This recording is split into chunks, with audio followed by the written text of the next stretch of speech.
Assalamualaikum warahmatullahi wabarakatuh.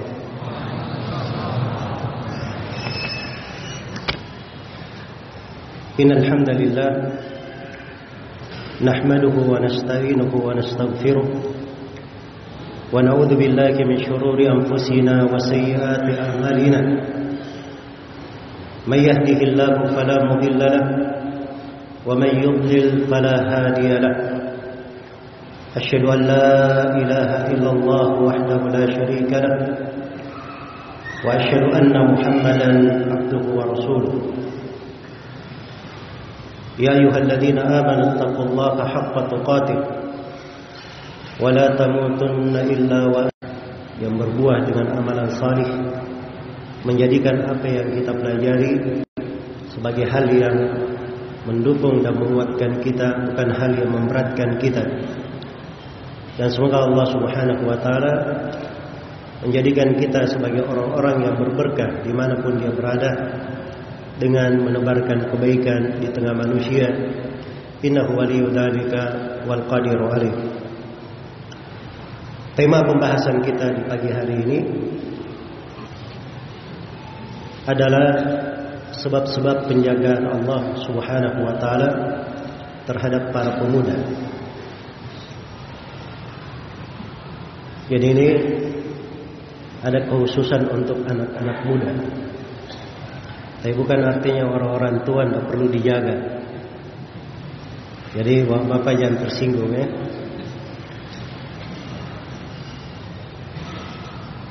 Di dalam kehidupan ini kita semua perlu kepada penjagaan Allah Subhanahu wa ta'ala. Dan orang-orang yang menyandang predikat sebagai orang yang dijaga, orang yang menjaga perintah-perintah Allah, itu adalah sebuah predikat yang sangat tinggi di dalam syariat, karena merupakan salah satu ciri penduduk surga.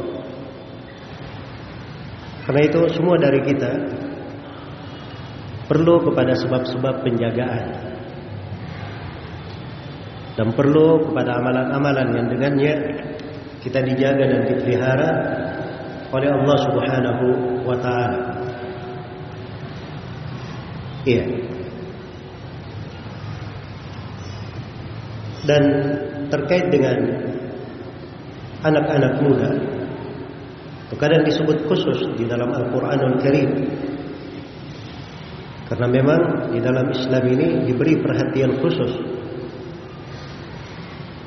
Ada perhatian terkait dengan peranan para pemuda untuk diri mereka sendiri di dalam kehidupan,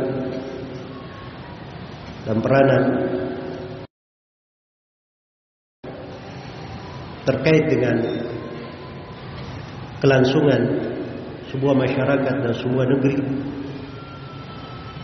Dan ada peranan terkait dengan agama, terkait dengan agama.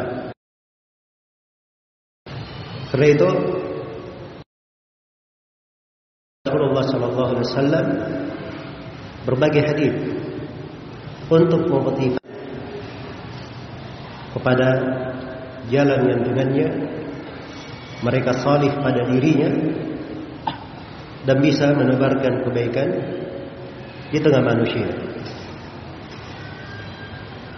Karena itu di dalam Al-Quran disebutkan tentang kisah, dan mereka adalah anak-anak muda. Innahum fityatun wa zidnahum huda. Sungguhnya mereka adalah anak-anak muda yang beriman kepada Rabb-nya.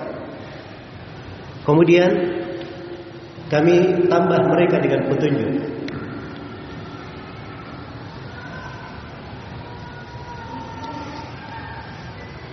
Mereka beriman kepada Rabb-nya. Kemudian Allah Subhanahu wa ta'ala menambah mereka petunjuk, menambah mereka keimanan. Disebut sifat fityah, anak-anak muda. Sebab ini hal yang luar biasa. Kesadaran muncul dari seorang pemuda, bukan sembarangan. Karena biasanya usia muda itu adalah hal yang liar.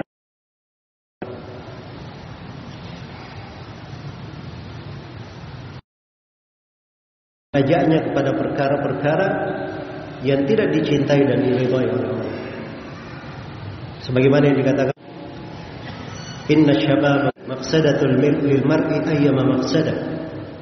Sungguhnya usia muda, waktu luang dan harta itu bisa merusak seseorang dengan kerusakan, membuat kerusakan dengan kerusakan yang sangat besar.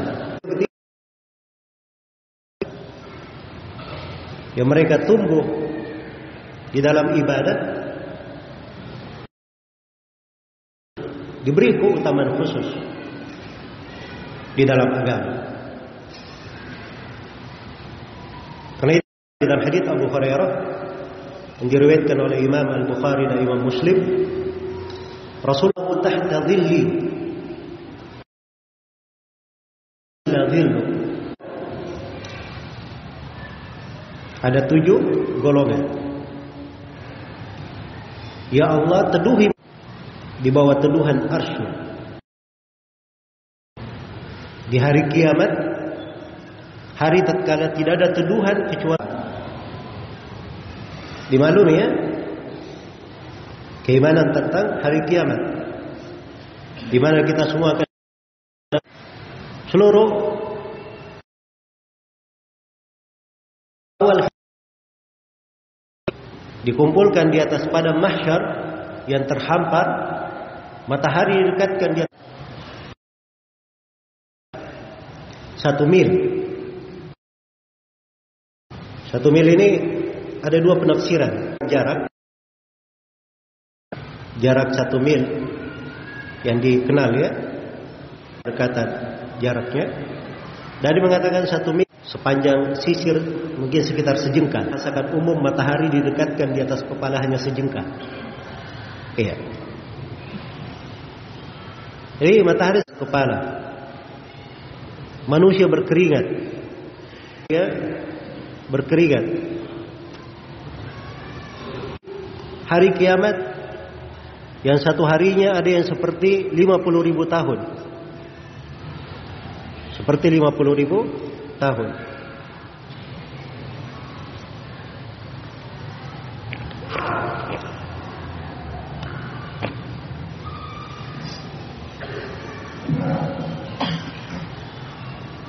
Satu harinya seperti 50.000 tahun. Coba dibayangkan bagaimana dahsyatnya penantian di hari itu. Ada yang berkeringat sampai menutupi mata kakinya. Ada yang berkeringat sampai ke lututnya. Ada yang berkeringat sampai ke pinggangnya, sampai ke dadanya, ke lehernya. Ada yang ditenggelamkan oleh keringatnya.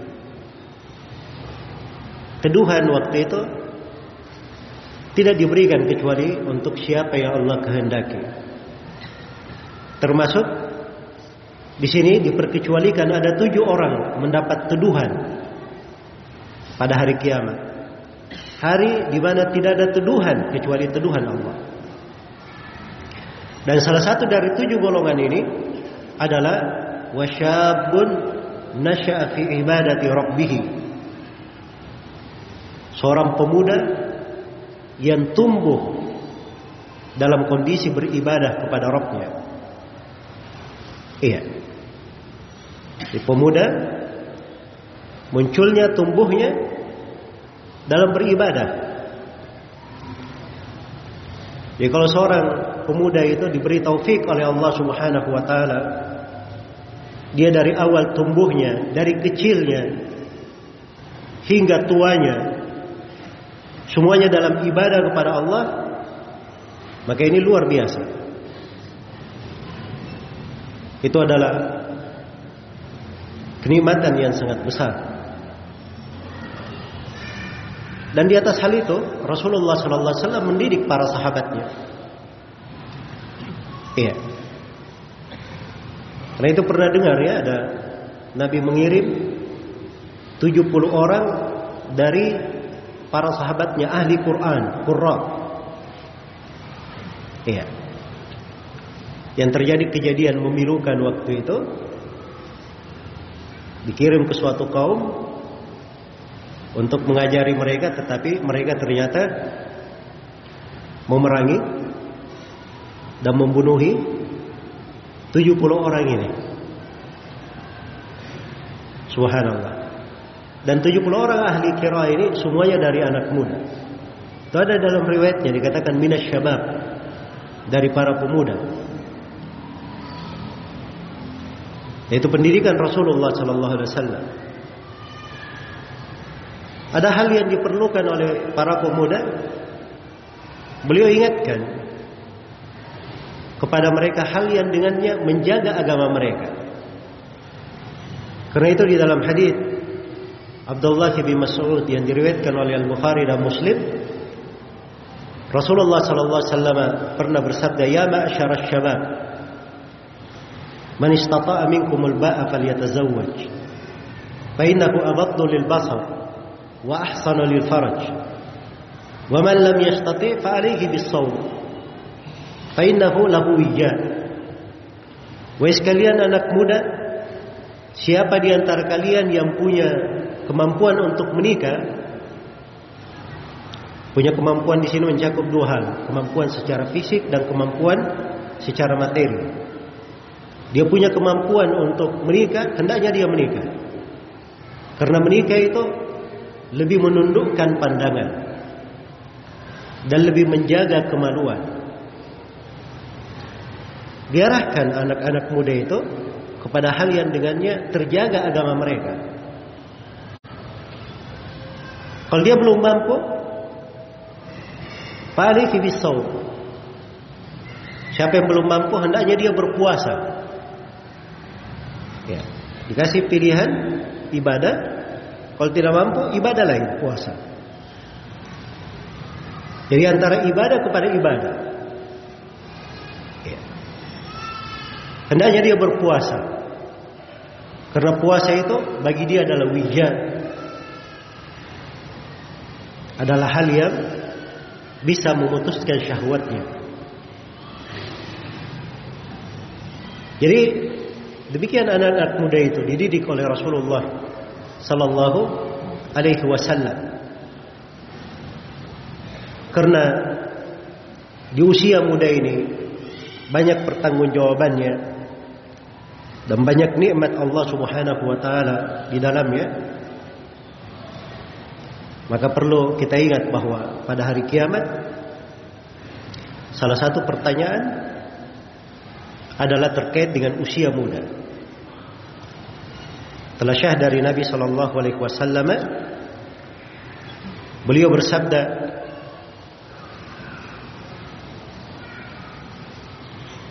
"La tazulu qadama 'abdin yaumal qiyamah hatta yus'ala an arba'." Tidak akan bergerak dua kaki seorang hamba pada hari kiamat sampai dia menjawab 4 pertanyaan. Sampai dia menjawab 4 pertanyaan. Apa itu? Yang pertama, an umrihi fima afnah. Tentang umurnya di mana dia habiskan. Dan pertanyaan yang kedua, wa an syababihi fima ablah. Usia mudanya di mana dia usangkan, di mana dia habiskan, di mana dia habiskan. Dan pertanyaan yang ketiga, an malihi, tentang hartanya. Ada 2 sudut yang ditanya tentang harta. Min aina iktasabahu wa fima anfaqahu. Dari mana dia dapatkan dan kemana dia belanjakan. Dan pertanyaan yang keempat, an ilmihi fima amila bih. Tentang ilmunya. Bagaimana dia beramal dengan ilmu tersebut. Bagaimana dia beramal dengan ilmu tersebut. Iya. Ini 4 pertanyaan. Nah, ingat, salah satu yang ditanyakan adalah apa? Usia muda. Padahal usia muda masuk di dalam umur. Tapi kenapa dikhususkan pertanyaan? Karena ada pertanggungjawaban di dalamnya. Ada pertanggungjawaban di dalamnya. Nikmat-nikmat dan anugerah. Jadi ini harus disadari oleh generasi muda kita.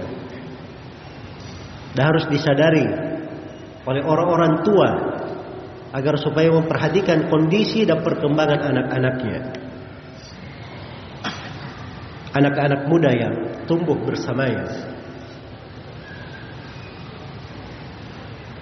Maka Nabi Shallallahu Alaihi Wasallam di dalam pendidikannya, beliau mendidik generasi muda dengan hal yang membuat mereka bisa bermanfaat dan berberkah bagi manusia.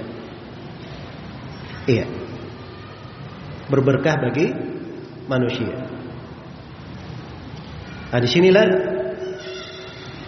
datang pentingnya tema yang kita kaji pada hari ini.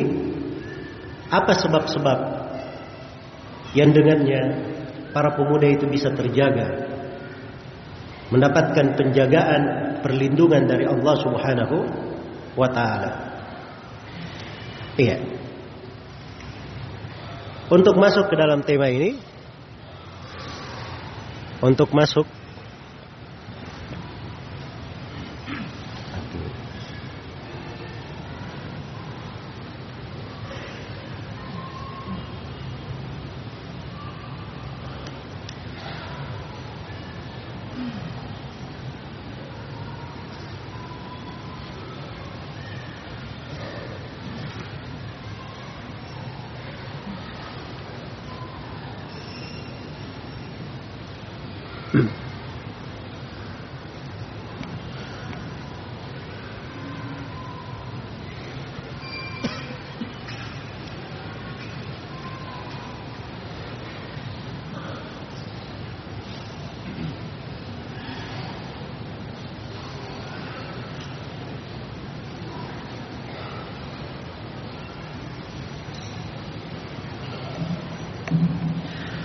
baik, untuk masuk ke dalam tema ini,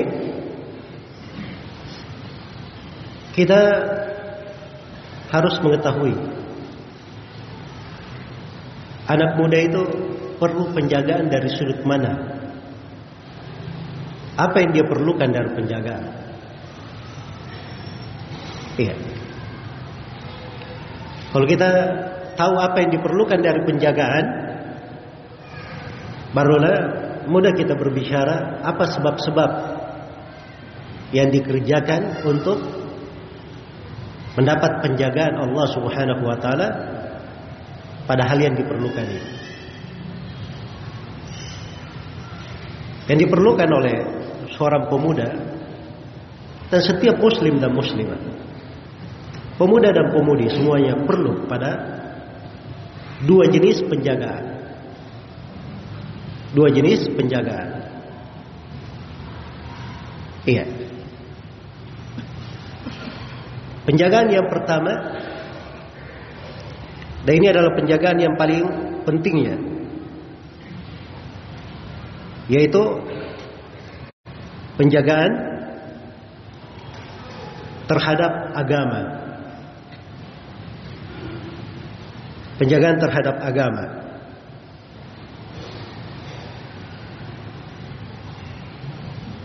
Dan ini adalah pokok yang terbesar yang diperlukan oleh para pemuda, yang dengan penjagaan ini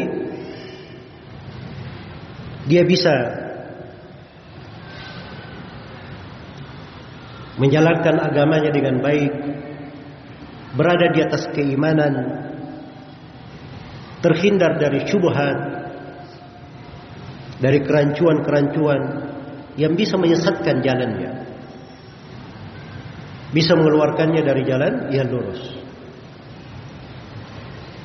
Dan penjagaan yang kedua yang diperlukan oleh seorang muslim dan muslimat, khususnya para pemuda dan pemudi, adalah penjagaan terkait dengan kemaslahatan dunianya. Dia perlu dijaga pada badannya, pada kesehatannya, pada keluarganya, pada anak-anaknya. Iya. Jangan disangka anak muda itu, ya, jangan menyangka anak muda yang kita kaji anak muda yang belum berkeluarga, ya. Anak muda itu dari umur 15 tahun sampai 40 tahun itu masih anak muda, namanya. Jelas ya? Masih dihitung anak muda. Baik. Jadi perlu penjagaan terkait dengan kemaslahatan dunianya. Jadi ada dua yang diperlukan: penjagaan terhadap agama, maslahat agamanya, dan penjagaan terhadap maslahat apa? Terhadap maslahat dunianya. Dan penjagaan terhadap maslahat agama seorang pemuda itu lebih besar dan lebih penting. Karena kalau dunia itu rusak, gampang dunia itu dicari. Tidak membahayakan seorang di dalam hidupnya. Dunianya serusak apapun, dia masih bisa hidup. Kalau dia tidak bisa hidup, artinya Allah sudah tetapkan berakhir rezekinya, dia mati. Itu urusan dunia. Tapi kalau agamanya rusak, tidak ada dari dunia yang bisa menutupinya. Tidak ada dari dunia yang bisa memperbaikinya. Karena itu Nabi Shallallahu Alaihi Wasallam ketika beliau berdoa, beliau berkata, "Wala taj'al musibatana fi dinina." Ya Allah, janganlah Engkau jadikan musibah yang menimpa kami pada agama kami. Musibah di dunia ringan, tapi musibah dalam agama itu lebih berat. Itu lebih berat. Nah, ini timpangannya di dalam pemahaman. Sekarang ini Masya Allah ya, anak-anak muda ini kalau dia tidak dapat kerjaan, nah itu masalah besar itu. Kalau belum ada pekerjaannya, dianggap musibah besar. Atau anak-anak muda belum ada calon pasangan hidup, wah ini gawat darurat ini. Ya. Tapi kalau anak-anak muda sering terlambat sholat berjamaah, ini biasa-biasa saja. Padahal ini musibah dalam agama. Jelas ya?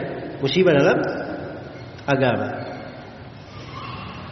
Atau seorang diberi kerancuan di dalam pemahaman, itu musibah besar. Musibah besar. Karena itu seorang muslim dan muslimah, pemuda dan pemudi harus memahami apa yang paling berharga pada dirinya itu apa.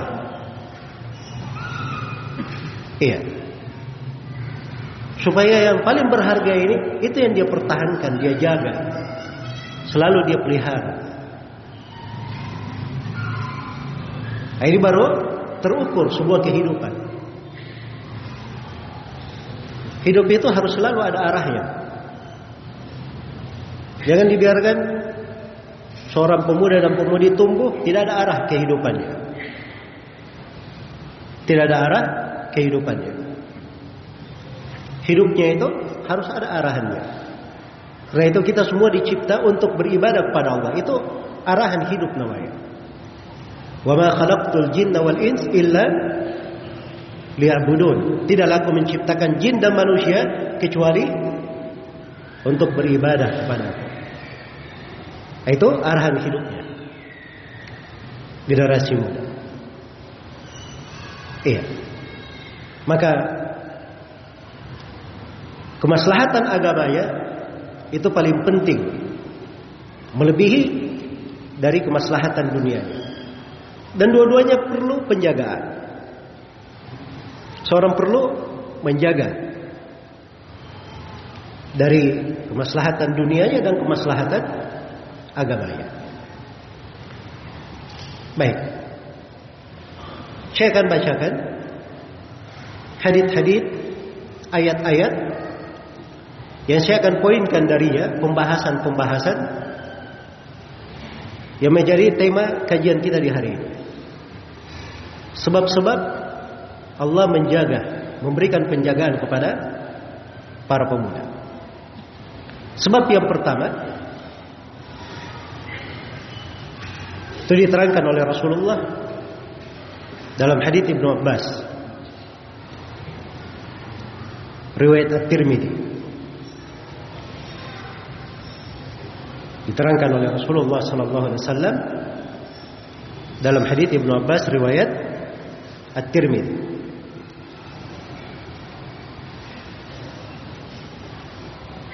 Ibnu Abbas radhiyallahu taala anhu berkata, "Kuntu khalfan Nabi sallallahu alaihi wasallam." Saya pernah berada di belakang Nabi sallallahu alaihi wasallam. Maksudnya dibonceng oleh Nabi di atas kendaraan. Dan ini dari kelembutan Nabi sallallahu alaihi wasallam, dari tawadhu beliau. Iya. Beliau juga berkendaraan dengan orang lain. Dan ini hewan tunggangan ya, bukan kendaraan dalam kebiasaan kita di masa sekarang. Ini hewan tunggangan. Hewan tunggangan itu nyamannya kalau orang dia raja atau seorang yang terhormat, itu dia naik sendiri. Akhirnya Nabi membonceng Ibnu Abbas di belakangnya.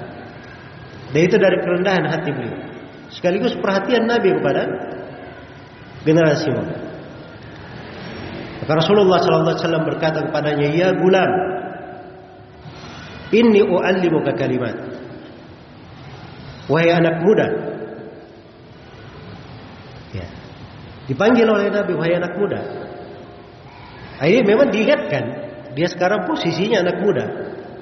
Jelas ya? Supaya dia sadar bahwa ada tugas-tugas sebagai anak muda. Inni u'allimuka kalimat. Sungguhnya saya akan mengajarkan kepadamu beberapa kalimat. Iya. Ini kalimat namanya kata pendahuluan. Nabi tidak langsung berkata, kamu begini dan begini. Tidak. Beliau mulai dulu, saya akan mengajari kamu beberapa kalimat. Agar supaya Ibnu Abbas bersiap, memasang pendengarannya dan perhatiannya terhadap kalimat-kalimat yang akan disampaikan oleh Nabi. Iya. Dan di sini Rasulullah SAW hanya mengajarkan beberapa kalimat. Dan memang seperti itu. Diberi bekal beberapa perkara yang bisa dia pegang. Yang bisa dia pegang.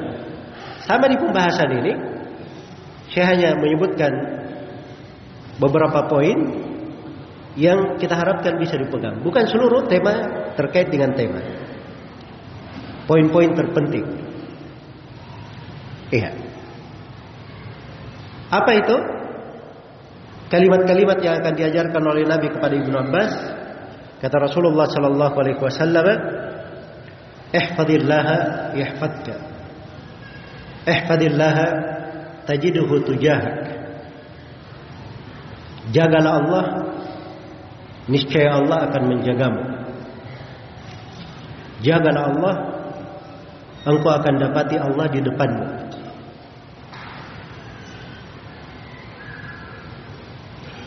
Wa idza sa'alta fas'alillah, wa idza ista'anta fasta'in billah.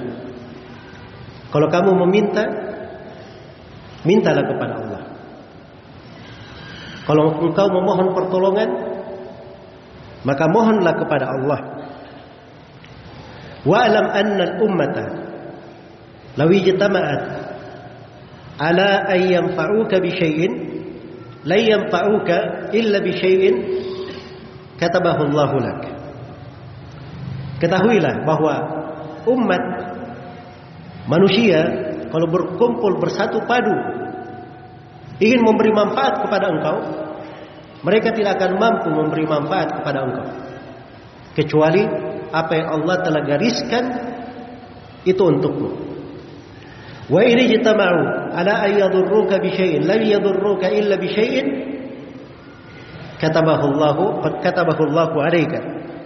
Dan kalau mereka berkumpul bersatu padu ingin membahayakan engkau dengan sesuatu, mereka tidak akan mampu membahayakan engkau kecuali sesuatu yang Allah telah catat itu akan menimpamu. Iya. Rufi'atil aqlam wa jaffatis suhuf. Pena-pena yang mencatat sudah diangkat. Lembaran-lembaran yang mencatat takdir sudah kering. Baik. Ini di dalam hadits ini uraiannya banyak pembahasan di dalamnya ya. Kita hanya mengambil dua kalimat yang pertama dari pesan Nabi Sallallahu Alaihi Wasallam dan kandungan umum. Iya, kandungan umum dari hadits ini. Yang kita petik darinya dua sebab pokok dari sebab penjagaan Allah untuk para pemuda. Sebab yang pertama, dia menjaga Allah. Itu sebab yang pertama. Menjaga Allah. Dan sebab yang kedua adalah memiliki keimanan dan akidah yang benar. Memiliki keimanan dan akidah yang benar. Dan ini dua sebab pokok yang dengannya seorang muslim dan muslimah, pemuda dan pemudi dijaga oleh Allah Subhanahu wa ta'ala. Iya. Yang pertama, ihfadillaha yahfadka. Peliharalah Allah, jagalah Allah. Pasti Allah akan menjagamu. Apa artinya menjaga Allah? Iya. Ini harus dipahami ya. Jangan dipikir menjaga, oh ini ada sesuatu harus dijaga ini. Ya. Allah itu maha kaya, maha perkasa, maha kuat. Tidak perlu pada siapapun. Tapi subhanallah dibukakan untuk kita pintu ketaatan. Dibahasakan dengan bahasa menjaga Allah. Supaya kita itu lebih berlomba-lomba kepadanya. Itulah keindahan syariat ini. Di dalam pembahasaannya. Jadi kadang dibahasakan menolong agama Allah. Allah tidak perlu pertolongan. Kadang dibahasakan meminjamkan pinjaman yang baik. Ya. Allah Subhanahu wa ta'ala tidak perlu dari makhluk. Tapi dibahasakan seperti itu pintu ketaatan. Motivasi kuat supaya kita berlomba-lomba di dalamnya. Ya. Apa artinya menjaga Allah? Menjaga Allah dengan melaksanakan apa yang Dia perintah dan meninggalkan apa yang Dia larang. Dua. Kemudian yang ketiga, jangan melewati batasan-batasan yang sudah Dia tetapkan. Tiga hal. Penjagaan terhadap Allah. Dia lakukan segala yang diperintah. Dia tinggalkan segala yang dilarang. Dan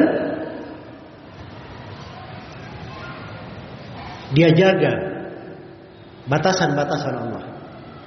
Kalau Allah sudah menetapkan sebuah batasan, sebuah ketentuan, dia tidak melewatinya, tidak keluar darinya. Itu namanya menjaga Allah Subhanahu wa ta'ala. Iya. Jadi kalau dia menjaga Allah, dia dapat balasan dari jenis amalan yang dia lakukan. Allah juga akan menjaga. Ihfadillaha yahfadka. Jagalah Allah, pasti Allah akan menjagamu. Iya. Ya kalau dia jaga Allah, maka Allah akan menjaga hamba-Nya. Dan Allah berikan penjagaan dalam dua hal yang diperlukan itu tadi. Apa dua penjagaan tadi? Dua hal yang diperlukan dalam maslahat dunia dan dalam maslahat apa? Akhirat. Iya. Dalam maslahat dunia dan dalam maslahat akhirat. Kalau dia menjaga Allah, dalam maslahat dunia diberi kalau dia menjaga Allah. Karena itu dilihat ya, sebagian orang-orang tua, Masya Allah, sudah tua, tapi kadang dia beraktivitas lebih kuat daripada anak-anak muda. Ada di masa dahulu sebagian as-salaf seperti itu. Ditanya kepadanya, kenapa kamu bisa seperti ini? Kata beliau, ini badan kami jaga di usia mudanya, tidak pernah menyentuh hal-hal yang maksiat. Maka Allah jaga badan kami di usia tua kami. Itu penjagaan. Iya.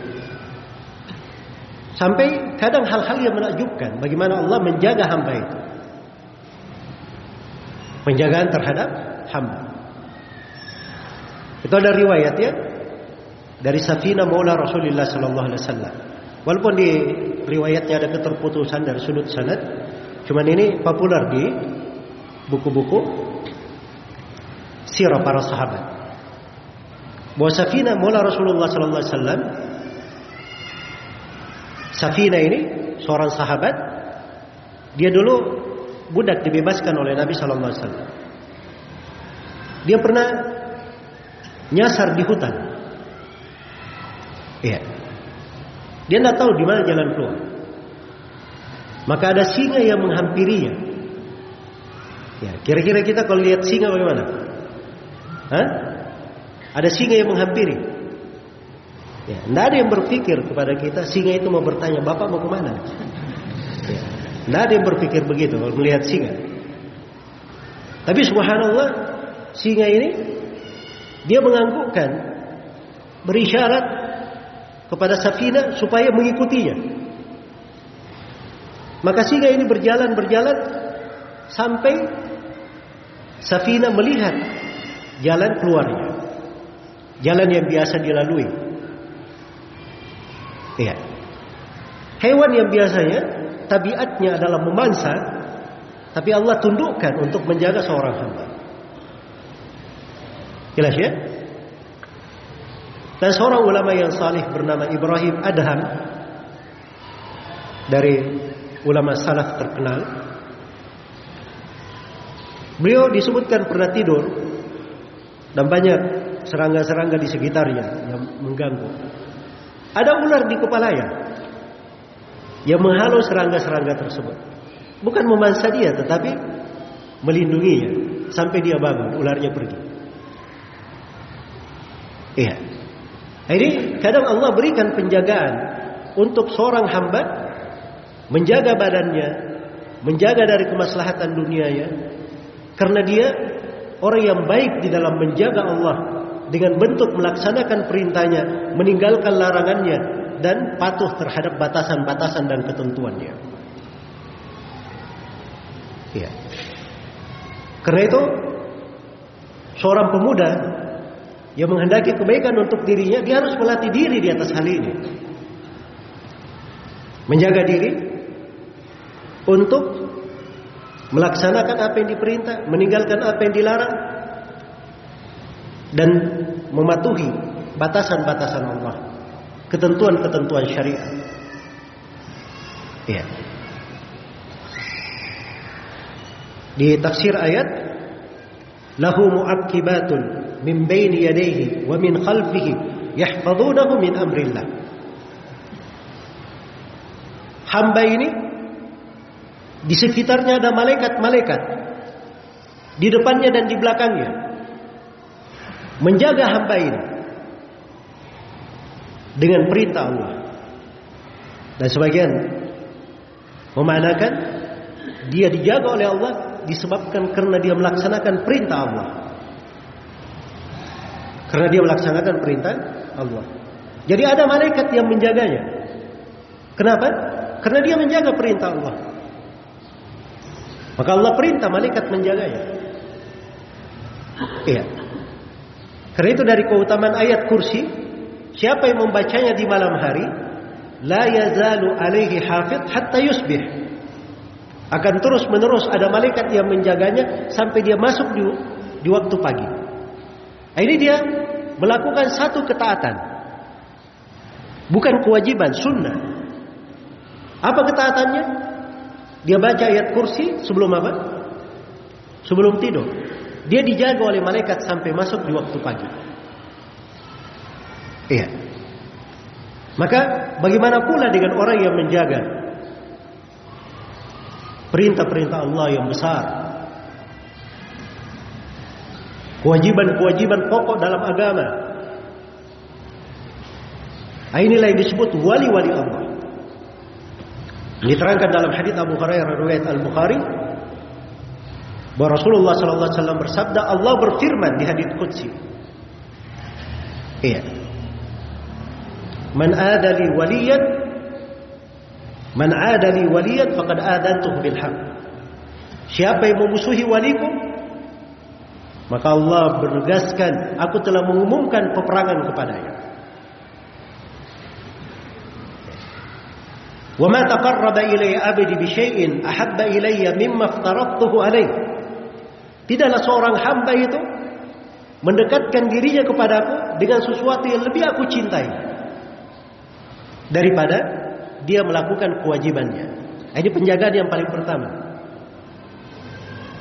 Jadi yang paling pertama dijaga adalah apa? Adalah kewajiban. Itu selalu diukur kewajiban. Sholat 5 waktu, puasa Ramadan, mengeluarkan zakat, haji, hal-hal yang merupakan kewajiban. Ya. Itu yang paling dicintai oleh Allah, dilakukan oleh hamba. Kalau dia sudah lakukan kewajibannya, maka ada derajat yang kedua, yang lebih lengkap. Wala yazalu abdi yataqarrabu ilayya bin nawafil hatta uhibba. Dan terus menerus hambaku ini mendekatkan dirinya kepadaku dengan melakukan nafilah-nafilah, ibadah-ibadah pelengkap. Iya. Salat sunnahnya, puasa sunnahnya, sedekah sunnahnya. Dia sudah haji Islam, dia haji lagi, dia umrah. Itu pelengkap-pelengkap namanya. Terus dia mendekatkan dirinya kepada Allah dengan nawafil, hatta uhibba, hingga aku mencintainya, firman Allah. Fa idza ahbabtuhu, kalau aku sudah mencintai seorang hamba, iya, maka aku adalah matanya yang dia pakai melihat, telinga yang dia pakai mendengar, tangannya yang dia pakai menggenggam, kaki yang dia pakai berjalan. Ini penggambaran bagaimana dekatnya Allah kepada hamba ini. Lain sa'alani la'utiyanna, lain ista'adani la'u'idanna. Andai kata dia minta kepadaku, pasti aku akan berikan. Dan andai kata dia memohon, andai kata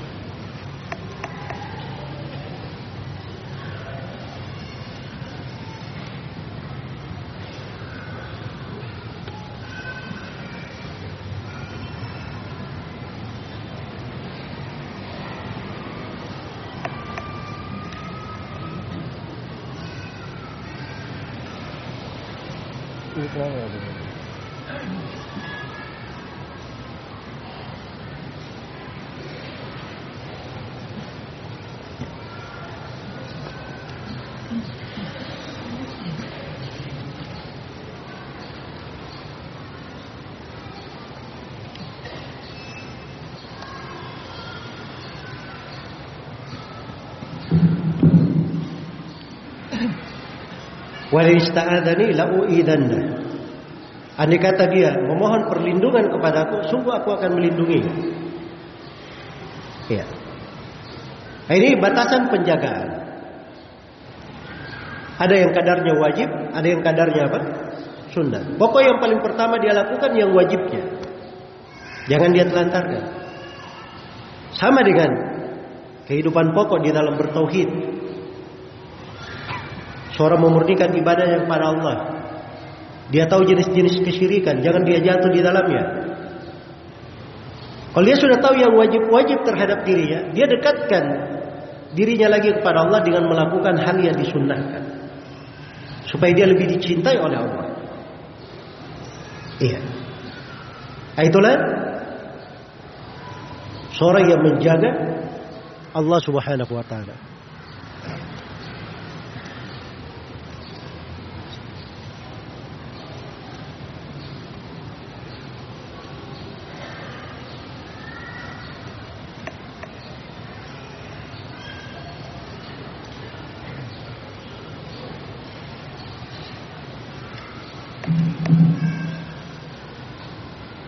Baik.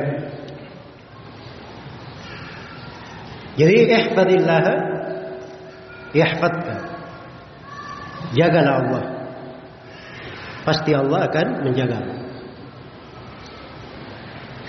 Penjagaan terhadap Allah itu kadang masuk di berbagai ibadah. Dibahasakan dengan menjaga. Seperti menjaga solat. Allah berfirman, "Hafidhu 'alas salawati was salatil wusta." Jagalah solat 5 waktu.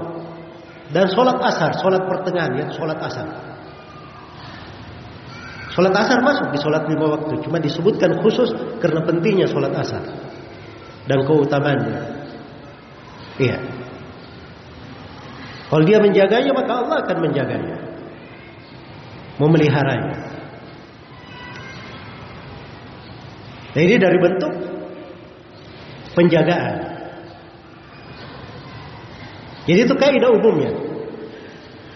Ya, dan ini banyak sekali ya.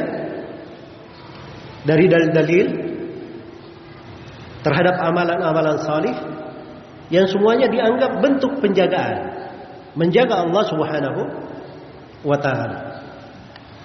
Ya. Ringkasnya, menjaga Allah itu dengan melaksanakan segala perintahnya dan meninggalkan segala yang dilarang, serta mematuhi batasan-batasan dan aturan-aturannya. Ya. Siapa yang melakukannya? Inilah yang dipuji.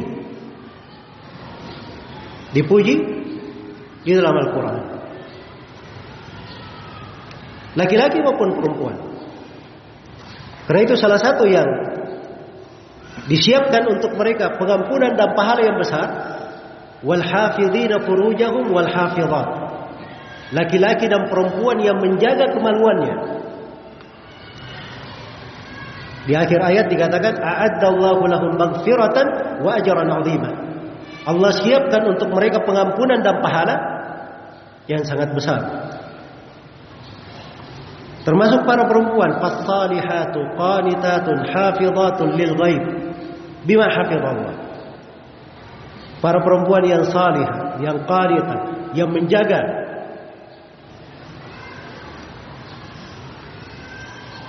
dikala sendiri. Dia jaga apa yang Allah perintah untuk dijaga. Ini perempuan ketika dia menjaga dirinya, menjaga rumahnya, menjaga amanah yang diberikan kepada suaminya, diberikan oleh suaminya, maka disebutkan sebagai perempuan yang hafizah, penjaga.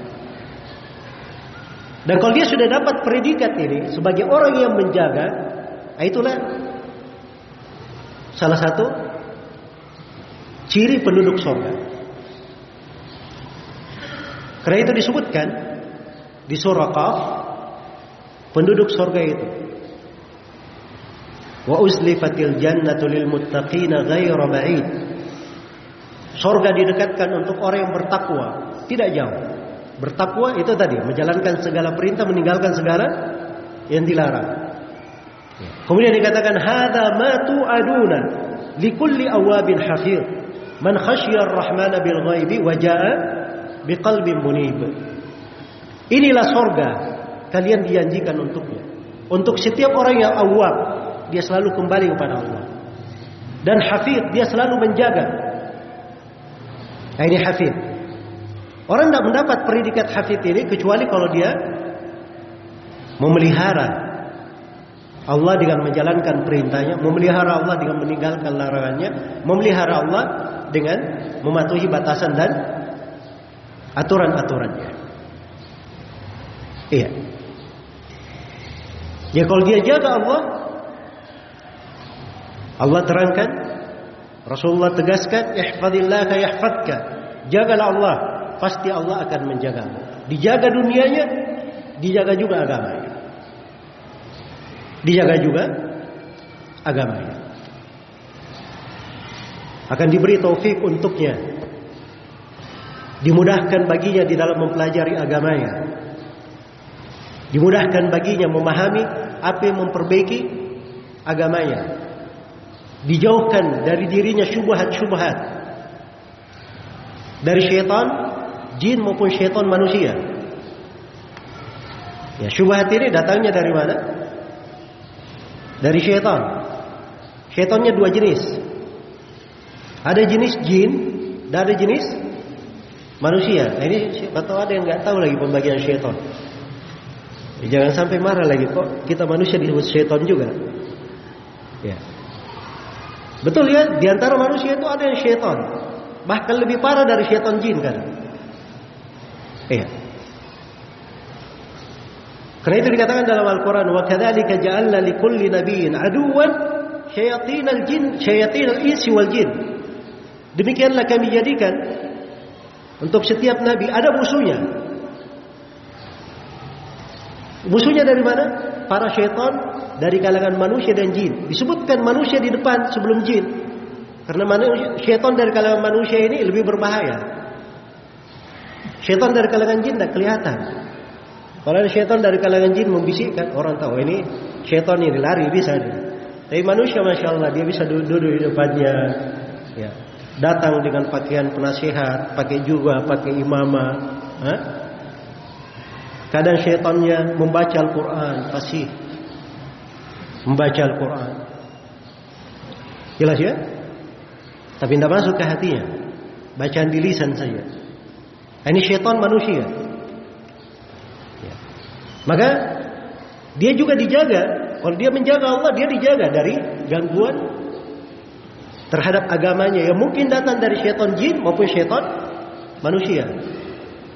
Ya. Syaitan jin itu ada kerjaan ya, memberi syubhat-syubhat. Karena itu dalam hadis riwayat Bukhari dan Muslim, Nabi ceritakan bagaimana syaitan jin datang memberi syubhat kepada manusia. Iya. Jadi katakan oleh Nabi sallallahu alaihi wasallam dalam hadis Abu Hurairah riwayat Bukhari dan Muslim, ya'ti syaitanu ila ahadikum. Syaitan datang kepada salah seorang di antara kalian. Dia berkata, "Man khalaqas sama?" Siapa yang mencipta langit? Masya Allah, pertanyaannya bagus ya. Ya, tanya siapa yang mencipta langit? Syaitan tanya seperti itu, dijawab, ya Allah lah yang menciptakan. Baik, syaitan tanya lagi, "Man khalaqal ard?" Siapa yang menciptakan bumi? Jawab lagi, ya Allah yang menciptakannya. Terus syaitan bertanya, siapa yang menciptakan ini, menciptakan itu? Terus dia jawab, Allah yang menciptakan. Baru setelah itu syaitan kasih syubhat. Kalau begitu siapa yang menciptakan Allah? Itu syubhatnya apa? Syaitan. Bagaimana menghadapi syubhat syaitan ini? Jangan pakai syubhatnya syaitan dari kalangan manusia juga. Ya. Nah, itu ada syubhat dari kalangan syaitan manusia menjawab syubhat seperti itu. Mau tahu syaitan dari kalangan manusia? Itu orang-orang filsafat. Jadi kalau mereka ditanya seperti itu, katanya kalau syaitan bertanya seperti itu, maka balas sama syaitan. Kalau begitu siapa yang menciptakan Allah? Ya. Jelas ya? Nah, ini cara menjawabnya syaitan dari kalangan manusia. Tapi kalau ingin petunjuk Nabi, Nabi mengatakan, siapa yang mendapati dirinya dimasuki syubhat seperti itu, Kata Nabi sallallahu alaihi wasallam, "Falyaqul amantu billah." Hendaknya dia berkata, "Saya beriman kepada Allah." Wal yasta'id billahi minasyaitonir rajim. Kemudian dia berlindung kepada Allah dari syaitanir rajim. Dia berkata, "A'udzubillahi minasyaitonir rajim." Kemudian yang ketiga, wal yantahi. Hendaknya dia berhenti. Jangan dia gubris, jangan dia layan. Itu petunjuk Nabi. Ya. Kalau syaitan dari kalangan manusia itu tadi, dia suruh melayani syaitan.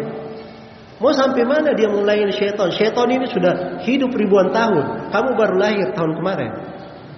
Ya. Jelas ya?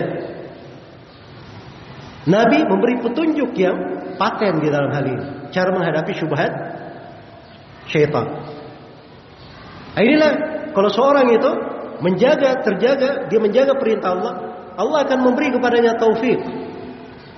Dimudahkan kepada kebaikan. Atau pada yang tidak diarahkan kepada guru-guru yang dia belajar dengan guru ini ilmu yang benar. Seperti orang yang meneguk air jernih yang sangat segar. Dia dapatkan ilmu dari guru itu. Ya. Tidak ada asinnya, tidak ada pahitnya, tidak ada kotorannya. Itu guru yang baik. Allah beri taufik. Kalau dia ada terjangkit sebuah kerancuan, ada guru yang bisa menerangkan kerancuan itu kepada dia. Cara menepisnya. Ini kalau Allah memberi taufik kepada seorang pemuda dan pemudi untuk hal itu artinya Allah menjaganya. Allah menjaganya dan Allah memeliharanya. Iya. Kalau ada pemuda dan pemudi perasaannya, ini Ustaz, kok saya tiap hari dapat syubhat tambah banyak saya. Iya. Tanya dulu, kamu ini dapat syubhat dari mana? Ya, saya dikirimi WA tiap hari. Ya, makanya dikirimi WA tiap hari. Jadi dia sendiri yang membuka dirinya, membuka untuk dirinya pintu apa? Pintu syubhat. Itu asalnya dia tidak menjaga Allah namanya. Dan dia sudah melanggar di situ. Iya, sudah melanggar. Jadi akibatnya karena dia tidak bertakwa, tidak menjaga Allah, Allah bukakan untuknya hal-hal yang bisa apa? Membahayakan agamanya. Ya kalau ada yang merasa dirinya, ini saya kok sering dapat syubhat sering ini, dia periksa introspeksi terhadap diri. Mungkin ada perintah Allah yang kita kurang dalam melaksanakannya. Mungkin ada larangan yang kita bergampangan padanya. Mungkin ada batasan-batasan dan ketentuan Allah yang sering kita langgar. Iya. Kalau hal tersebut diperbaiki, maka Allah telah menjamin, Rasulullah telah menegaskan, ihfazillah yahfazka. Jagalah Allah, Allah akan menjaga. Ihfazillah tajidhu tujaha. Jagalah Allah, engkau akan dapati Allah di depanmu. Maksudnya engkau akan dapati Allah selalu memeliharamu. Kedekatan Allah kepada hamba itu adalah dalam bentuk menolongnya, menguatkannya, membantunya, memberi taufik kepadanya, meluruskan jalannya. Baik, jadi ini sebab yang pertama. Dari sebab pokok penjagaan untuk para pemuda adalah menjaga Allah Subhanahu wa taala dalam bentuk melaksanakan perintahnya, meninggalkan larangannya, dan mematuhi batasan-batasan dan aturan-aturannya. Sebab yang kedua, dari sebab penjagaan, dengannya seorang pemuda dan pemudi dijaga oleh Allah apabila dia memiliki keimanan dan akidah yang benar. Karena itu perhatikan ya, Ibnu Abbas itu diajari oleh Nabi kalimat-kalimat agung seperti ini. Ini dari pokok-pokok keimanan. Ya gulam, wahai anak muda, inni u'allimuka kalimat. Aku akan mengajari kepada engkau beberapa kalimat. Ihfazillah yahfazka. Pelihara Allah, pasti Allah akan memelihara engkau. Ihfazillah tajidhu tujaha. Pelihara Allah, pasti engkau akan mendapatkan Allah di depanmu. Idza sta'anta fasta'in billah, idza sa'alta fas'alillah, wa idza sta'anta fasta'in billah. Kalau engkau meminta, mintalah kepada Allah. Kalau engkau mohon pertolongan, mohonlah kepada Allah. Wa alam annal ummata law ijtama'at ala yanfa'uka bi syai'. Ketahuilah bahwa umat seluruh manusia Kalau bersatu padu, berkumpul semuanya untuk memberi manfaat kepada engkau, la yanfa'uka illa bi syai'in qad katabahu Allahu lak. Mereka tidak bisa memberi manfaat kecuali sesuatu yang Allah sudah tetapkan. Demikian pula sebaliknya. Wa in jatabahu ala yadurruka bi syai'in la yadurruka illa bi syai'in qad katabahu Allahu 'alaika. Kalau mereka bersatu padu ingin membahayakan engkau, maka mereka tidak akan mampu membahayakan engkau kecuali dengan sesuatu yang Allah sudah gariskan akan menimpa. Ini diberi keyakinan kuat. Pokok-pokok keimanan di sini. Dari tauhid rububiyah, tauhid uluhiyah, tauhid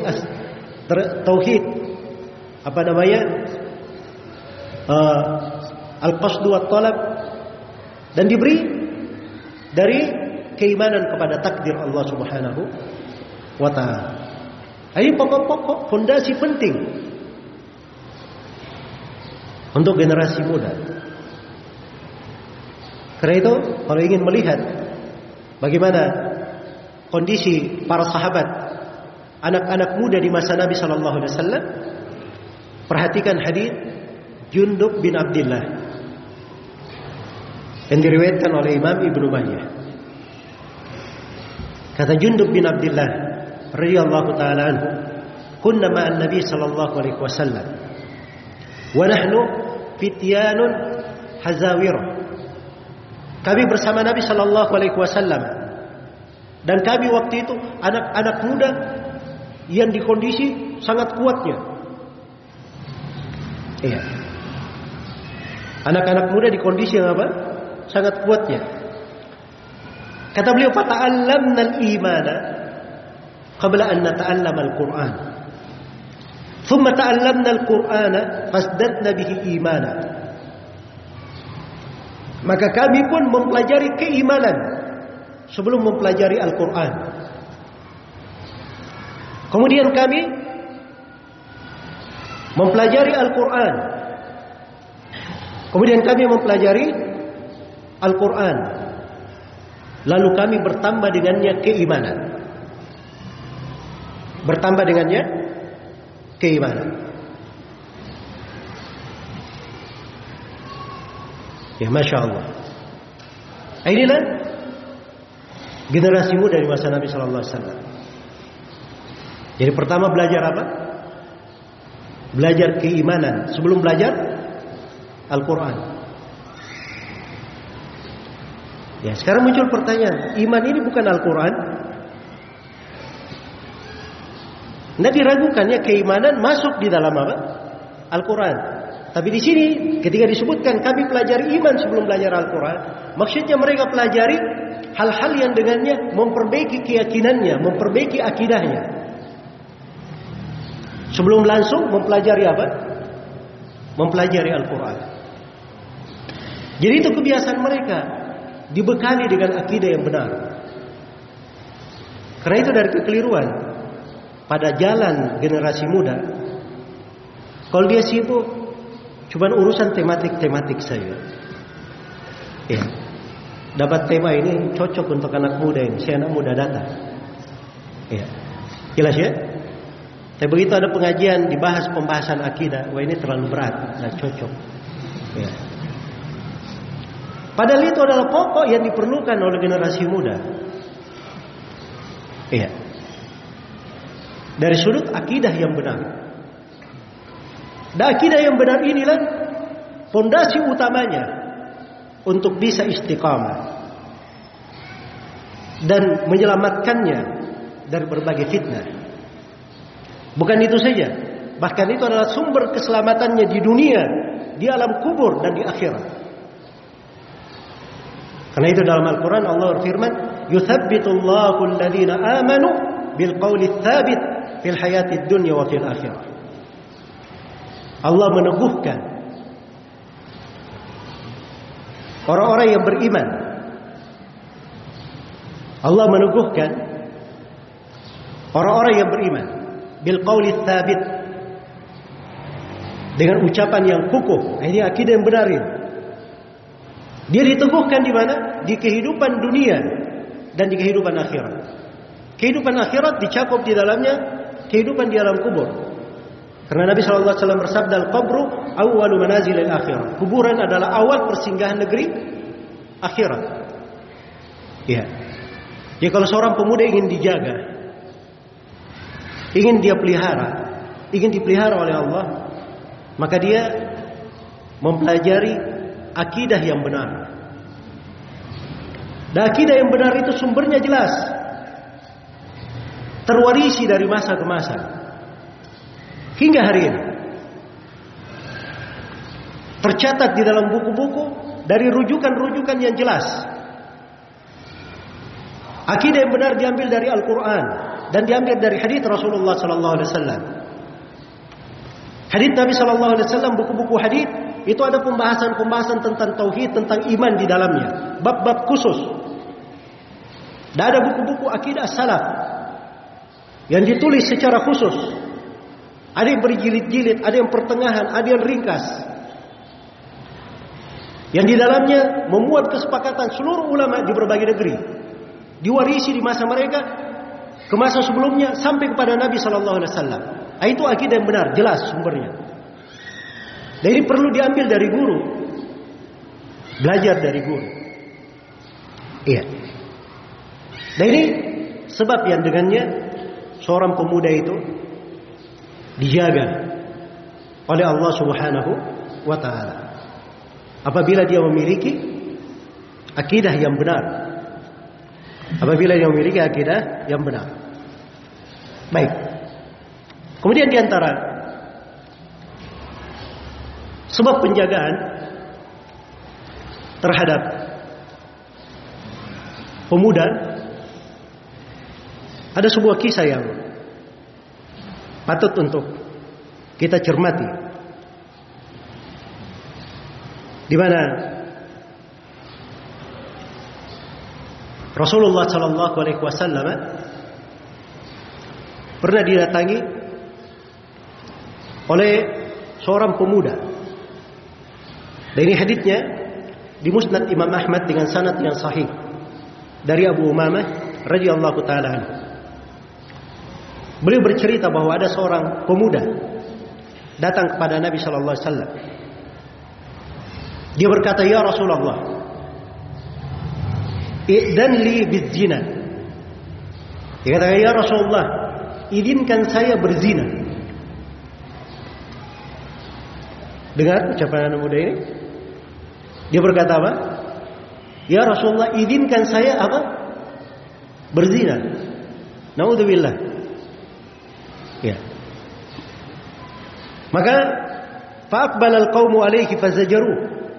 Para sahabat yang berada di sekitar itu langsung menghadap ke anak muda ini, lalu menghardiknya. Wa qalu mahmah. Dihardik oleh para sahabat.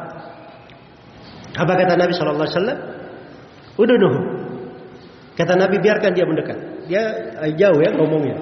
Kata Nabi, biar dia mendekat sini, mendekat. Maka anak muda ini mendekat kepada Nabi sallallahu alaihi wasallam. Lalu dia duduk. Kemudian Nabi tanya kepadanya, "Atuhibbuhu li ummik?" Kamu cinta, kamu senang melakukan zina ini bersama ibumu? Maka kata anak muda ini, "La wallahi, ja'alani Allahu fida'ak." Tidak demi Allah ya Rasulullah. Semoga Allah menjadikan saya sebagai tebusanmu. Ini kalimat penghormatannya kepada Nabi. Ya, sama sekali itu tidak dia benarkan. Tidak demi Allah ya Rasulullah. Semoga Allah menjadikan saya sebagai tebusanmu. Kata Nabi sallallahu alaihi wasallam, "Walan nasu yuhibbunahu li ummahatihim." Dan manusia semuanya tidak ada yang cinta, tidak ada yang suka melakukan itu kepada ibunya. Iya. Kemudian Nabi bertanya lagi, "Atuhibbuhu li ibnatik?" Apakah kamu suka melakukan perbuatan itu bersama anak perempuanmu? Kata orang ini, kata anak muda ini, "La wallahi ya Rasulullah, ja'alani Allahu fidah." Tidak demi Allah ya Rasulullah. Semoga Allah menjadikan engkau, menjadikan saya sebagai tebusanmu. Maka Nabi sallallahu alaihi wasallam bersabda, "Walan nasu yuhibbunahu li banatihim." Manusia juga tidak ada yang suka melakukan itu kepada anak-anak perempuannya. Nabi tanya lagi, bagaimana kalau dia lakukan dengan bibinya? Bagaimana kalau dia lakukan dengan saudara perempuannya, dengan bibinya dari ayahnya, dengan bibinya dari ibunya? Jawabannya juga sama. Semuanya bersumpah, la wallahi ya Rasulullah. Perhatikan ya, bagaimana Nabi SAW setahap demi setahap menanamkan buruknya dosa zina ini kepada anak muda ini. Ya kalau dia berzina, itu sama seperti dia lakukan kepada mahram-mahramnya itu tadi. Naudzubillah. Ini dari kekejian perbuatan zina. Karena itu dalam Al-Quran dikatakan, wala taqrabuz zina innahu kana fahishatan wa sa'a sabila. Janganlah engkau mendekati zina. Belum melakukannya, mendekatinya saja dilarang. Sungguhnya zina itu adalah kekejian dan jalan yang paling buruk. Jalan yang paling buruk. Maka setelah itu Nabi meletakkan tangannya kepada anak muda ini. Lalu beliau berkata, Allahumma gfir dzambahu wa tahhir qalbahu wa hassin farjahu. Ya Allah, ampunilah dosanya, sucikanlah hatinya, dan jagalah kemaluannya. Jagalah kemaluannya. Maka kata Abu Umamah, falam yakun ba'da dalikal fata yaltafitu ila syai'in. Maka setelah itu anak muda ini tidak pernah lagi melihat kepada hal-hal yang seperti itu. Didoakan oleh Nabi sallallahu alaihi wasallam. Ini di sini kita perlu perhatikan, Nabi mendoakan 3 hal. Dan 3 hal ini sebab yang menjaga anak muda ini. Apa doa Nabi kepadanya? Allahumma gfir dzambahu. Ya Allah, ampunilah dosanya. Yang kedua, wa tahhir qalbahu. Ya Allah, sucikanlah hatinya. Yang ketiga, wa hassin farjahu. Ya Allah, jagalah kemaluannya. 3 hal. Ya. Ini adalah sebab-sebab penjagaan terhadap generasi muda. Yang pertama, mereka selalu mohon ampunan terhadap dosa-dosa. Iya. Dan dia jangan mendekati dosa dan maksiat. Jangan mendekati dosa dan maksiat. Ini sebab yang pertama yang menjaga. Kalau dia pelihara dirinya dari dosa dan maksiat, apalagi dari kekufuran, dari bid'ah-bid'ah, iya, dia jaga dirinya dari hal tersebut, maka ini penjagaan besar untuknya. Kemudian yang kedua, dia mencari sebab-sebab yang mensucikan hatinya. Dan pokok kesucian hati itu pada keimanan dan akidah yang benar. Itu pokok kesucian hati. Iya. Dan ini perlu pembahasan tersendiri ya, terkait dengan masalah hal-hal yang mensucikan hati, hal-hal yang membersihkan jiwa. Kemudian yang ketiga, dia selalu berdoa kepada Allah supaya kemaluannya dijaga. Dan kalau dia punya kemampuan, dia menikah supaya terjaga dari kemaluan dan kehormatannya. Sebagaimana dia tundukkan pandangannya, kullil mu'minina yaghuddu min absarihim wa yahfadhu furujahum. Katakan kepada laki-laki yang beriman supaya menundukkan pandangan mereka dan menjaga kemaluannya. Dan terhadap para perempuan Allah firman, wa kullil mu'minati yaghdudna min absarihinna wa yahfadna furujahunna. Katakan kepada para perempuan mukminah untuk menundukkan pandangan-pandangan mereka dan menjaga kemaluannya. Sama perintah Allah kepada laki-laki dan perempuan yang beriman. Iya. Diperintah hal yang sama. Karena ini dari perkara yang penting untuk mereka istiqamah di dalamnya. Kemudian dari sebab penjagaan terhadap para pemuda adalah mempelajari ilmu syar'i. Mempelajari ilmu syariat, ilmu agama. Sebab ilmu agama ini itu adalah benteng seorang muslim dan muslimah. Dan itu bekal terbaik untuk seorang pemuda dan pemudi. Bekal yang terbaik untuk seorang pemuda dan pemudi. di dalam kehidupannya. Karena di dalam ilmu syar'i itu terdapat segala hal yang bisa melindunginya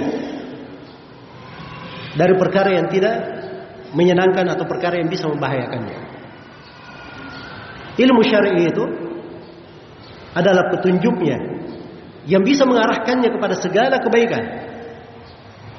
Ilmu syar'i ini adalah rambu-rambunya yang dengannya dia bisa jelas membedakan mana jalan yang salah, mana jalan yang benar, mana jalan kepada petunjuk, mana jalan kepada kesesatan, mana cahaya dan mana kegelapan.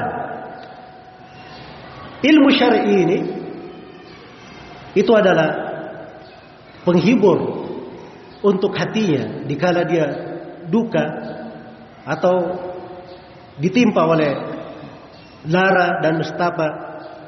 Ilmu syar'i ini bisa menjadi kawannya dikala dia sendiri, bisa menghardiknya apabila dia akan jatuh ke dalam dosa dan maksiat, bisa menjadi penasihat yang terbaiknya. Maka pada ilmu syar'i itu diterangkan dalam ayat-ayat Al-Quran dan hadits Rasulullah SAW ratusan akan kebaikan dan keutamaannya. Dan tidaklah Allah Subhanahu wa taala diibadahi dengan sesuatu yang lebih afdal daripada menuntut ilmu. Karena itu Nabi sallallahu alaihi wasallam tidak pernah diperintah oleh Allah meminta tambahan nikmat apapun. Tidak pernah diperintah minta tambahan nikmat kekuasaan, tambahan istri, tambahan anak-anak, tambahan harta. Tapi beliau diperintah meminta tambahan dalam satu hal, dalam ilmu. Allah berfirman kepada nabinya, "Wa qur rabbi zidni ilman." Katakanlah wahai Nabi Muhammad, wahai Rabbku tambahkanlah ilmu bagiku. Iya. Karena itu anak-anak muda kalau dia ingin baik, berada di atas kebaikan, ingin selalu dijaga oleh Allah Subhanahu wa taala, maka selalu komitmen menjaga apa? Menjaga ilmu syar'i. Giat dalam belajar dan menuntut ilmu. Dia jadikan hidupnya itu ada bagian dari pelajar dan penuntut ilmu. Ya, karena itu anak muda yang harusnya dibeli 2 jempol, kalau saya punya 10 jempol, saya beri 10 jempol. Ya. Adalah anak muda yang dia menjaga dirinya sampai akhir hayatnya, statusnya adalah seorang penuntut ilmu. Seorang penuntut ilmu. Jelas ya? Bukan penuntut ilmu musiman. Ya. Kalau hatinya lagi bersemi-semi, datang itu, hadir, menuntut ilmu. Iya. Atau kalau usahanya lagi sukses, Masya Allah, penuntut ilmu. Tapi kalau ada masalah, nggak tahu hilang kemana. Nah seperti itu. Ilmu syar'i ini jadikan sebagai ibadah. Sebab ini hal yang menjaga seorang hamba. Dan bercabang dari situ, di antara hal yang menjaga generasi muda adalah dia dekat kepada orang-orang yang berilmu di atas jalan yang benar. Di atas jalan yang benar. Iya. Perhatikan sekelompok anak-anak muda di akhir masa para sahabat, kaum Khawarij. Terkena penyakit apa? Khawarij. Anak-anak muda ini sudah berniat akan melakukan pemberontakan. Tapi mereka sebelum memberontak, mereka berkata, kita pergi haji dulu. Pergi mereka haji. Setelah haji, kata mereka, tunggu dulu, kita ziarah dulu ke kota Madinah. Datanglah mereka ke kota Madinah, ke Masjid Nabawi. Iya, ke Masjid Nabawi. Begitu tiba di Masjid Nabawi, mereka temukan di masjid ada sahabat yang mulia, Jabir bin Abdullah radhiyallahu taala anhu, sedang duduk menyampaikan hadits-hadits. Dan di antara hadits yang dia sampaikan, ini adalah hadits yang meluluh lantakkan syubhat kaum Khawarij. Satu hadis saja tentang kisah al-jahannamiyin. Orang-orang yang sudah masuk dalam neraka jahannam lalu dimasukkan ke surga. Ini hadis betul-betul menghabiskan syubhatnya kaum Khawarij. Sebab kaum Khawarij memandang pelaku dosa besar itu kafir, kekal di dalam neraka. Itu pendapat mereka. Jadi ini hadis luar biasa. Ini pelaku dosa besar kok bisa keluar dari neraka masuk lagi ke surga. Berarti selama ini kita salah. Iya. Maka anak kemudian ditanya, ini syekh ini siapa? Disebutlah bahwa ini Jabir bin Abdullah. Mereka pun datang. Iya. Dia tanyakan keabsahan hadis. Kata Jabir, itu saya dengarkan dari Nabi bukan sekali atau dua kali. Dan saya tak mungkin menyampaikan dari Nabi sesuatu yang clear. Maka mereka pun rujuk semuanya ke jalan yang benar. Kecuali satu orang. Coba perhatikan ya. Keberkahan berjumpa dengan orang yang berilmu. Cuma dengar satu hadis saja. Rujuk kepada kebenaran. Kembali kepada jalan yang benar. Tapi yang menjadi masalah di tengah anak muda kita sekarang ini, itu tidak ada sekarang patokan dan rujukannya. Iya. Kalau ada masalah, ambil HP, tanya ke Mr. Google. Jelas ya? Akhirnya terbengkalai. Dapat syubhat, dia melakukan sesuatu yang mendatangkan syubhat baru. Melakukan sesuatu yang mendatangkan syubhat baru. Dan ini termasuk masalah untuk para generasi muda. Karena itulah dari pokok kebaikan adalah berpegang dengan orang-orang yang berilmu. Iya. Dan ciri guru yang diambil ilmu darinya itu jelas. Yang pertama, guru ini adalah seorang yang akidahnya akidah yang lurus. Sebagaimana akidahnya Rasulullah dan para sahabatnya. Yang diyakini oleh para imam yang datang setelahnya. Dari imam 4 dan yang lainnya. Itulah yang disebut dengan nama akidah as-salaf. Kemudian yang kedua, manhajnya adalah manhaj yang lurus. Manhaj yang benar. Metode berpikirnya itu menimbangnya berdasarkan Al-Quran dan Sunnah Rasulullah Sallallahu Alaihi Wasallam, sesuai dengan jalan para sahabat 3 generasi yang dipuji. Kemudian yang ketiga dari kriteria guru ini yang diambil darinya pelajaran, guru ini cinta kebaikan untuknya, penasihat baginya. Iya. Dan guru yang penasihat itu dia tunjukkan muridnya. Kamu boleh belajar di sini, tidak boleh belajar di sini. Itu ciri guru. Ciri guru. Tidak ditelantarkan. Anak-anak muda itu ambil saja dari mana saja. Iya. Belajar dari mana saja. Kalau ada benarnya ambil, kalau ada salahnya tinggalkan. Ya Masya Allah ya. Kalau anak muda dikasih nasihat seperti itu, ya tidak usah belajar. Semuanya sudah jadi Syekhul Islam namanya. Ya. Sudah jadi ulama. Karena itu tugasnya ulama. Dia sudah tahu ini yang benar, ini yang salah. Ambil yang benar, tinggalkan yang salah. Itu tugasnya ulama. Adapun orang-orang yang baru belajar, tidak diarahkan kepada hal yang seperti itu. Pada orang-orang yang baru belajar. Jelas ya? Tapi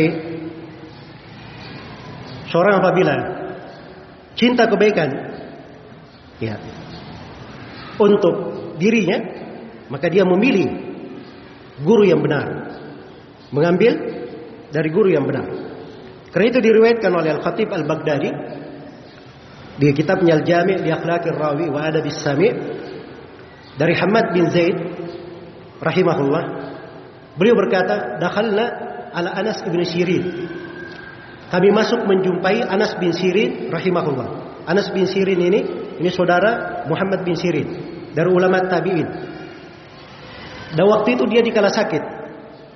Faqala, maka Anas bin Sirin berpesan, ittaqullaha ya ma'asyarasy syabab. Bertakwalah kepada Allah wahai sekalian pemuda. Unduru amman ta'khuduna hadhihi al-ahadits fa innaha min dinikum. Lihatlah dari mana kalian mengambil hadits-hadits ini. Periksa dari mana kalian mengambil hadits-hadits ini. Sebab ini adalah agama kalian.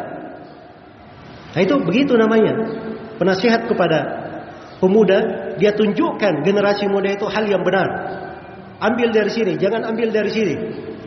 Ya. Memang begitu metodenya. Karena itu Rasulullah SAW beliau juga mengingatkan orang-orang yang menyimpang. Karena itu beliau terangkan tentang Khawarij. Dan beliau ingatkan bahwa mereka adalah anjing-anjing penghuni neraka.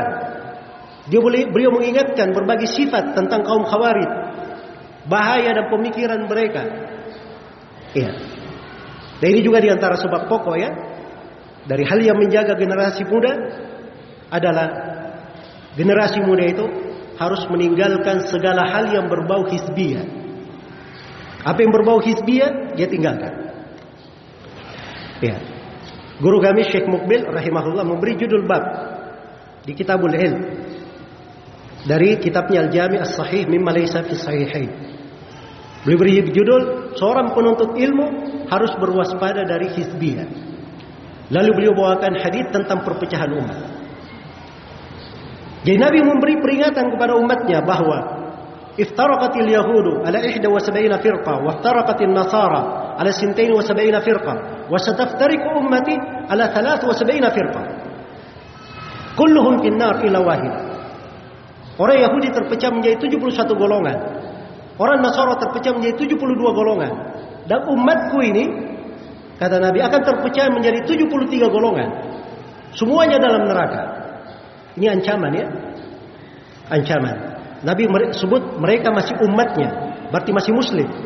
Jadi kalau disebut semuanya dalam neraka, ini bentuknya ancaman. Sama kalau pezina, dia berzina, diancam dengan neraka. Bukan artinya dia kafir. Tapi diancam dengan apa? Neraka. Semuanya dalam neraka. Kecuali satu. Nah dikatakan oleh Nabi terpecah 73 golongan, ambil saja kesemuanya. Ya. Ada baiknya ambil, tidak ada baiknya tinggalkan. Kalau ada salahnya tinggalkan. Itu bukan ciri penasihat, tak begitu jalannya Nabi. Tapi Nabi tunjukkan jalan. Ditanya ya Rasulullah, siapakah satu ini? Pertanyaan sahabat nanya orangnya. Tapi Nabi tidak sebut orang. Nabi sebut karakteristik. Nabi sebut sifat, ciri. Sebab itu pedoman. Yang selamat itu apapun warna kulitnya, apapun kebangsaannya, dimanapun dia tinggal, sepanjang dia di atas jalan ini, di atas ciri ini, itu yang selamat. Kata Nabi mereka adalah al-jamaah. Dalam riwayat yang lain, hum ala mithli ma ana alaihi al-yawm wa ashabi. Mereka adalah orang-orang yang berada seperti apa yang aku dan para sahabatku berada di atasnya. Nah, itulah yang selamat. Karena itulah generasi muda, kalau ingin baik dia harus pelihara dirinya dari segala hal yang berbau hizbiyah.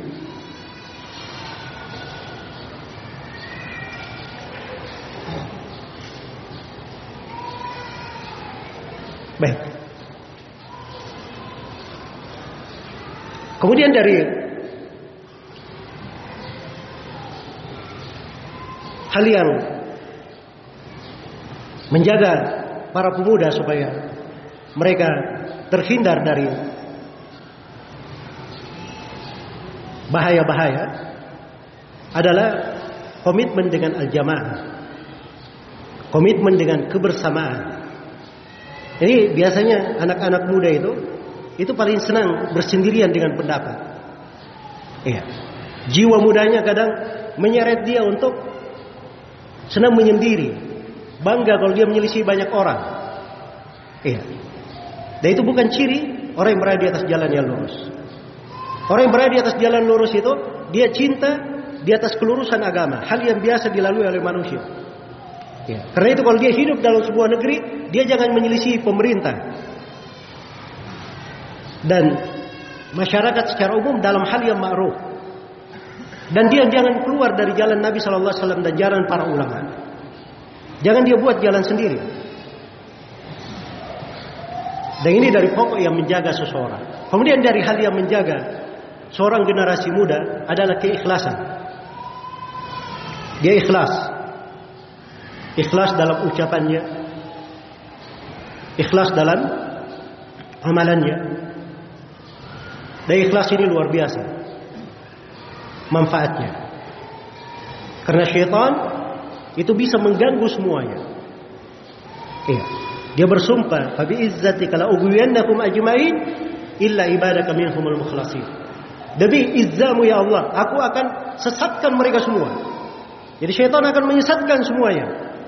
Kecuali satu golongan dia perkecualikan. Kecuali hamba-hambamu yang ikhlas. Orang yang ikhlas itu sulit untuk disesatkan. Tapi kalau dia pikirannya sudah kelompok, terikat dengan tokoh, orang tertentu dia sudah terlanjur cintai. Ya. Ini semuanya dari hal-hal yang menyesatkannya. Dia akan disesatkan di dunia, apalagi di akhirat. Karena itu orang yang senangnya ikut-ikutan, fanatik kepada orang tertentu, ya, fanatik kepada manusia bukan kepada kebenaran, itu ujungnya penyesalan di hari kiamat. Wa yawma ya'addu adh-dhalimu 'ala yadayhi yaqulu ya laitani ittakhadtu ma'ar rasuli sabila. Ya wailata laitani lam attakhidh fulanan khalila. Laqad adallani 'anidh dzikri ba'da idh ja'ani wa kana asy-syaitanu lil insani khadula. Hari kiamat tatkala seorang yang zalim menggigit kedua tangannya. Orang kalau bersedih di dunia ini biasanya jari yang dia gigit ya, saking sedih. Ini pada hari kiamat dua tangannya masuk ke mulutnya dia gigit. Dahsyatnya penyesalan. Dia berkata, "Ya laitani lam attakhidh fulanan khalila." Andai kata saya tidak menjadikan si fulan sebagai kecintaanku. Sungguh dia telah menyesatkanku dari jalan yang lurus. Iya. Maka selalu komitmen di atas kebersamaan. Kemudian di antara hal yang menjaga generasi muda di atas kebaikan, menghindarinya, menyebabkan Allah memeliharanya, dia selalu perhatian terhadap Al-Quran. Selalu perhatian terhadap Al-Quran. Karena itu datang di dalam Sahih Muslim, Rasulullah bersabda, "Iqra'ul Quran, fainahu ya'ti syafi'an bi ashabihi yaumil qiyamah." Bacalah Al-Quran. Karena Al-Quran itu akan datang sebagai pemberi syafaat untuk orang yang membacanya di hari kiamat. Kemudian Nabi perintah untuk membaca surah Al-Baqarah, surah Al-Imran, dan disebutkan dua surah ini akan membela, akan menaungi, akan meneduhi, dan akan menjaga pemiliknya. Jadi dua surah ya, menjaga pemiliknya, menjaga pemiliknya. Karena itu orang yang gemar mempelajari Al-Quran, punya perhatian terhadap Al-Quran dari generasi muda. Ini generasi muda yang diharapkan penjagaan untuk mereka. Kemudian di antara sebab penjagaan juga adalah membela sunnah Nabi Sallallahu Alaihi Wasallam. Karena itu dalam Sahih Muslim dari Abu Qatadah Al-Ansari radhiyallahu taala anhu, Nabi Sallallahu Alaihi Wasallam pernah dalam sebuah kondisi para sahabat kehausan, mereka semuanya pergi cari air untuk minum. Abu Qatadah yang tetap tinggal di situ menjaga Nabi. Maka Nabi Shallallahu Alaihi Wasallam bersabda kepadanya, "Hafidhakallah bima hafidna nabiyahu." Semoga Allah selalu menjaga kamu karena engkau menjaga nabinya. Jadi di masa Nabi hidup, maka seorang apabila di masa Nabi meninggal, dia tetap menjaga sunnahnya, memelihara sunnahnya, membela sunnah Nabi, maka itu adalah dari sebab dia dijaga oleh Allah Subhanahu wa Ta'ala. Baik. Kemudian dari sebab penjagaan juga yang dengannya para pemuda dijaga, kita merenungi kisah Ashabul Kahfi, anak-anak muda itu di Ashabul Kahfi. Ini sebenarnya unik ya untuk diperhatikan, generasi muda. Apa sebabnya mereka dijaga? Pertama, mereka beriman. Kemudian yang kedua, mereka rela meninggalkan kaumnya, meninggalkan negerinya untuk menjaga agamanya, ada pengorbanan. Iya. Kemudian yang ketiga, dia jaga dirinya di atas ketaatan. Karena itu datang di ayat setelahnya, "Wasbir nafsaka ma'al ladzina yad'una rabbahum bil ghadati wal 'ashyi yuriduna wajha wa la ta'du aynaka anhum turidu zinatal hayatid dunya." Sabarkanlah diri engkau bersama orang-orang yang beribadah kepada Rabb-nya pagi dan petang. Mereka menghendaki wajah Allah. Dan jangan engkau palingkan kedua matamu dari mereka karena menghendaki dari kehidupan dunia. Maka ini semuanya adalah sebab penjagaan. Dari sebab penjagaan. Baik, ini pokok-pokok ya yang dengannya generasi muda itu bisa dijaga dan dipelihara, dan itu adalah sebab-sebab yang dengannya Allah menjaga hamba-hambanya, muslim dan muslimah, pemuda dan pemudi. Ya, semoga Allah Subhanahu wa Ta'ala memberikan taufiknya kepada kita semua dan selalu menunjukkan kepada kita semua jalan yang lurus, menganugerahkan untuk kita semua kebaikan. Innahu waliyyu dzalika wal qadiru alaihi wallahu ta'ala alam.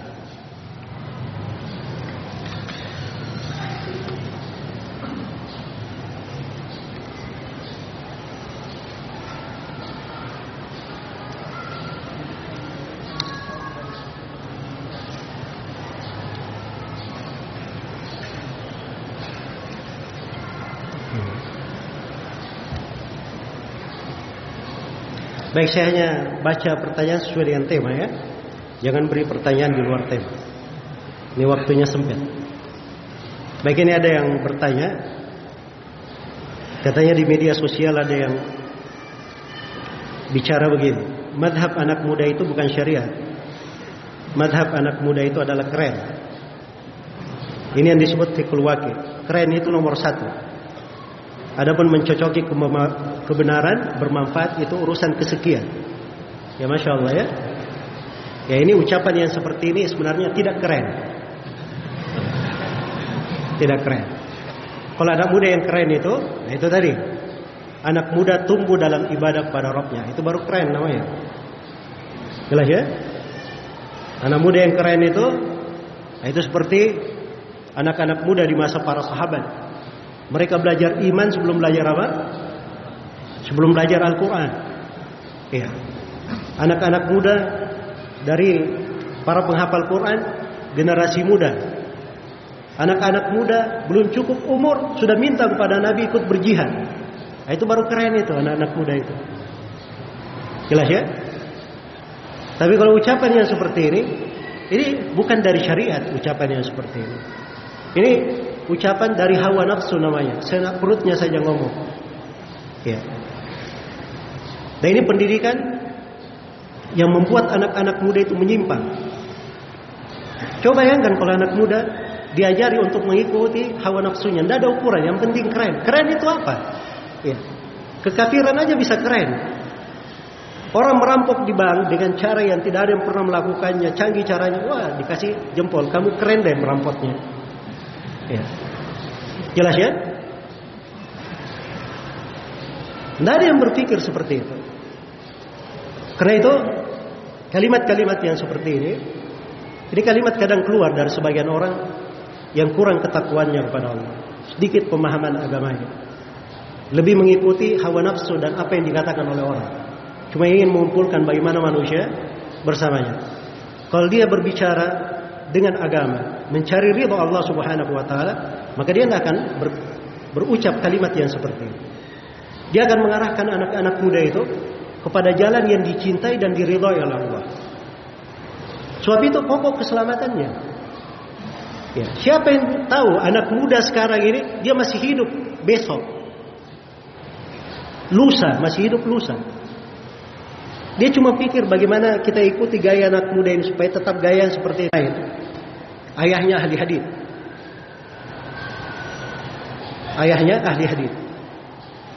Mainannya ini jatuh di halaqah seorang imam ahli hadits yang bernama Mu'afa bin Imran. Begitu mainannya jatuh, anak muda ini datang ingin mengambil mainannya. Iya. Maka Mu'afa bin Imran berkata, kayaknya saya kenal kamu. Kamu adanya si Fulan bin Fulan kan? Kata anak itu benar. Kata Mu'afa bin Imran, ayah kamu itu seorang ahli hadits, teman saya. Kamu anaknya tidak layak kecuali mengikuti jejak ayahmu. Ini satu kalimat merubah hidup anak ini. Ya. Tidak dikatakan oleh Mu'afa bin Imran, ayo kita main bersama. Kita nanti setelah ini diajak pergi ngaji, enggak. Langsung diberikan perbaikan, arah perbaikan. Merubah hidup anak ini. Anak ini pulang ke ibunya. Dia bercerita kejadian. Dan ibunya berkata, benar itu teman ayahmu, benar. Maka oleh ibunya diberi pakaian yang bagus sebagai seorang penuntut ilmu. Ya. Bukan pakaian sembaran seenaknya saja. Ceramah kayak orang mau daki gunung. Jelas ya? Tapi diberi pakaian yang bagus untuk mendatangi majelis ilmu. Maka duduklah dia di majelis Mu'afa bin Imran. Kata Mu'afa bin Imran, tulis. Langsung diberi satu hadits yang dengannya merubah total seluruh hidupnya. Kata beliau, dibawakan sanadnya dengan sanad dari Ummu Darda radhiyallahu anha atau rahimahullah. Ummu Darda berkata, "Utlubul ilma sigharan ta'malu bihi kibaran fa inna likulli hasidin ma zara." Kata Ummu Darda, tuntutlah ilmu di masa kamu masih kecil, masih muda, Dan amalkanlah di masa kamu sudah dewasa, sudah besar. Karena setiap orang itu hanya memanen apa yang dia tanam. Ini kalimat emasnya. Setiap orang hanya memanen apa yang dia tanam. Iya. Maka begitu cara mengarahkan anak-anak muda. Diberi dengan bahasa-bahasa Al-Quran, bahasa hadis, dengan bahasa para as-salaf. Di dalamnya terdapat kesempurnaan bahasa, di dalamnya segala hikmah. Jangan menganggap bahasa kamu lebih keren dari bahasa Al-Quran dan bahasa hadis Rasulullah Sallallahu Alaihi Wasallam. Ini cara berpikir seperti ini tidak keren deh seperti itu. Ya, ini anak-anak muda kalau mau keren jangan ikuti orang-orang seperti itu. Semoga Allah memberi taufik kepada semuanya. Baik.